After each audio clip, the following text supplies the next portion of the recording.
gentlemen, it's Joel Dempsey!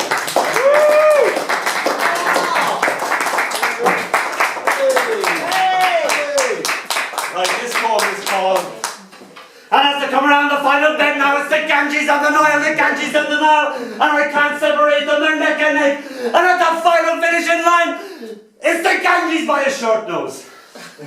That's the title of the poem. It's because I come from the Curragh, which is the home of Irish racehorsing. I wrote a poem about a month ago called Meanwhile Back on the Planet, which is just a corruption of Meanwhile Back on the Ranch with Loudon Wainwright's Hard Day on the Planet. And I published it the other day, and it lay there for a week, and then I put it on a site, and somebody said, "You nicked my title!" So I thought, I'll write a title that they can't possibly think. So, this is for Shyam, my lovely Indian friend, and the title is, oh please don't make me go through that again, I couldn't bear it. I pick up the Ganges, where it has blown onto the linoleum. "Shut that door," I yell at my innocent sister. I place the Ganges back on the shiny table beside the Nile, where I am racing them both. The Ganges just pips the Nile to the post. They are both badly cut out from atlases, but now football calls, and I stuff both rivers in my jacket pocket. The rivers and jacket become a goalpost. That night we lose 99 to 98. I am disconsolate. My rivers lie asleep in my moonlight jacket pocket as I dream about the real deal, the Ganges and the Nile flowing along side by side in my dreams. My dreams. I did have a terrible habit. I used to love atlases. I couldn't read, but I loved atlases. I'd find atlases that kids dropped on the way home from school, and I would disembowel the atlas, cut it up, make my own world.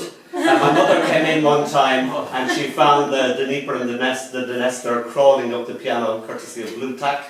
And I had all the world overlapping across the carpet like that. And she said, "My God, Donald, what are you doing?" And I said, "I'm making the world map." And she said, "Well, clear it up this instant." And she gave me 5 minutes to clear up the world. My God, God couldn't have done it in that time. Oh. It just also proves that a kid will play with anything. Cut out rivers from an atlas. Yeah, right. This is called, it's also for Shyam, this is called Tel Deki or Tel Kita Deko, which is, if you can understand mangled Hindi, it's an old Hindi proverb saying, "Watch the oil, watch it flow." Which is their way of saying, let's wait and see what happens, okay? I have waited 50 years for this. So the title is very apt. What can I say about this? I've planned to run away to India for the second time in my life in January. The last one was very unsuccessful. I put it down to my relatively young age. I was 6 or so or more. I had no money. I tore a page out of the atlas, took it with me, and I headed off. And I just didn't realise, how far away India was. This time we're going to the New Delhi Poetry Festival, which I have a new book called The Smell of Purple to celebrate this fact. And this is for Shyam as well. Tel Deki or Tel Kidar Deko. And so I had thoroughly thought it through and did what any little boy would do, decide to run away to India. I tore the page out of the atlas and set off with sweets, wrapped in a handkerchief tied to a stick, for I had closely studied pictures of running away and such books, and so I knew just what I had to do. By now, I was 3 miles from home, and India had not as yet hove into sight. And seeing it was almost time for tea, that's coffee, I decided to give home a second chance, and so leave India for another day. Smell of Purple is about growing up with my little girl. My little girl is called Tilly, and she taught me everything I didn't know and everything I now know. This is called Mr. Daddy Soft. Mr. Daddy Soft. Always her fascination with me, shaving. This her early morning ritual, observing each action as if it were holy. I hide my face in foam. Santa Claus, she chants, winces with delight as the razor she gulps goes over my bump without gasp slicing it off. The shaving uncovers the me she knows. Soft, Mr. Daddy, soft, she gurgles in a lather of laughter. Me now me, she pleads with me. I take the brush, coat her reflection with foam. I shave her with the tip of my little finger. Her reflection sniggers and she sniggers too. Later in early evening she appears bearded and fresh cream. She shaves herself with a lollipop stick. Me daddy now, daddy, see?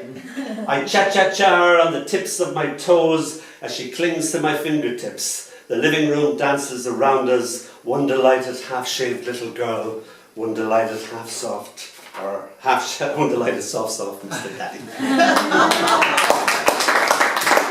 This is called I is Smiling. I is smiling. I is smiling. Everything always is, I is. As in, I is happy. I is tired. Even to negate it is, I is not tired. I is not going to bed. With Churchillian scowl and foot stamp for emphasis. I used to love your construction, the simple syntax of your sentences. Tilly and Mummy is girl? Donald is not girl? It's all about. Now I is remembering you just as you was. Recall your words just as they is. And I is smiling. Now, you may see that little girls do indeed grow up to have a nasty habit of growing up. And this is called If Paradise is Half as Nice. Yawns into my morning wearing only my Edward Monk's The Scream t-shirt, which is a mere miniskirt on her, scratching a well-tanned behind. All smeared mascara, all Cleopatra eyes, all mad crazy hair, mad as a bag of spiders. Dancing sleepily to Amen Corner on their summer radio. Takes my toast from my poised hand, takes a bite crunchily from it and puts it back in exactly the same position. Pats me on the head. Thanks, Dad. Stolen toast is always twice as nice. Sings softly, swaying to herself. If paradise is half as nice as the heaven that you bring me to, who needs paradise? I'd rather have you. Oh yes, I'd rather have you, Murray. Sure, that's not bad. Then suddenly, excitedly, talking to boyfriend number 22 on her little pink glitzy mobile. Guess my little girl has grown up.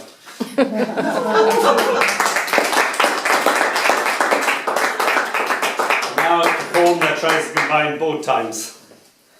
Here now I hold you, it's called. Here now I hold you, astonished at your newness. One hand cups your bum, the other cradles your head. You poop into my palm. You smile your smile, still unused to it and its magic. Wave a tiny lazy hand as if you were Ryle and I an adoring subject. The music of you plays in my mind as if it were a mechanical piano, notes played by invisible hands. Your skull has yet to get it together. The fontanelle pulsing as if each thought could be seen beating like a bird against my hushed fingertips. Years later, my hands so much older now, I cradle your crying, stroke your punk got hair as you weep over your first real boyfriend, he so obviously a jerk. Your constant wailing, why didn't it work? My fingertips caressing where thought once pulse, your sweet secret self hidden from me now in your growing up. You